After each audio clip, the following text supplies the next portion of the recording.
曾有一道光，在夜里安静守望，如今只剩倒影，在床上微微颤荡。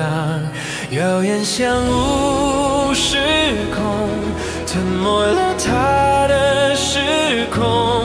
那些沉默的心跳，再没人能听懂。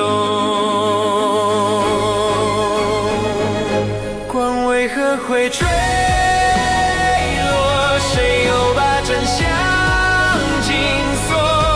若世界只剩冷漠，痛也无处诉说。他走过的痕迹被风轻轻抹去，似乎从未存在，却在谁心底铭记。黑夜太深太重，每一次呼吸都沉痛。如果灵魂还能相